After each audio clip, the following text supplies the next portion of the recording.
Мүмкүнчүлүгү чектелген адамдардын сабагын угуп, оюн тең бөлүшүүгө 10 жана 11 класстардын окуучулары чогулушкан. Ал эми лекция окугандар мүмкүнчүлүгү чектелген адамдар ким деген суроого жооп даярдап лекция окушту.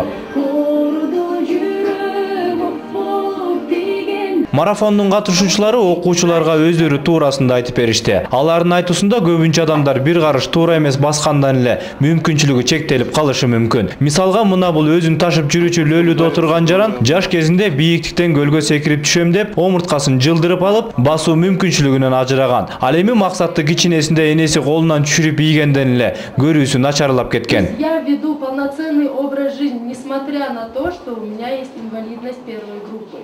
Бог так захотел, и если бы, возможно, я имела бы 100% зрение, я не имела бы такой души, какая у меня сейчас.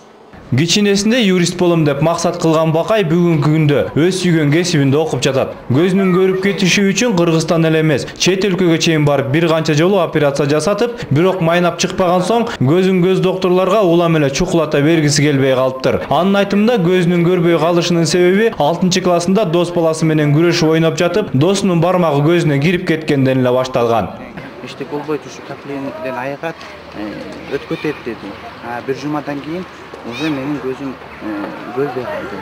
Анан 2009-жылы 9-класста бүтүп каникулда болсо республиканский больницага барсак көрүп капли пакетип биз келдик. Келгенден кийин де 3 сааттан кийин көрбөй калдым. Экинчи көзүмдө. Марафонду колдогондор жергиликтүү бийлик өкүлдөрү жана Жайка Япон агентствосы. Япон элинин волонтерлору марафон бүткөнгө чейин мүмкүнчүлүгү чектелген адамдар менен жөө жүрүштө чогуу болушаарын билгизишти. Ал эми демилгени көтөрүп, бардык жарандардын укугу бирдей экенин коомчулукка билгизгиси келгендер мүмкүнчүлүгү чектелген адамдар. Аларды сыйлап жана аларга түз мамиле кылып, орой мамиле кылбай, аларды түшүнүү менен мамиле кылып туруш керек.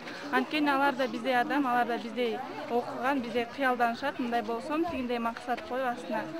Жөө жүрүү Каракол шаарынан тартып, Ананева айылына чейин уланат. Уюштуруучулардын айтымында жыл сайын 100 чакырымдан жүрүп, жеткен аймактан ары жөө жүрүүнү улантып олтуруп, Кыргызстанды кыдырып чыгууну максатташууда. Талайбек Илипаев, Жакшылык Чортонов, Бакыт Шайымбетов, Ысык Көл облусу, Күндөлүк.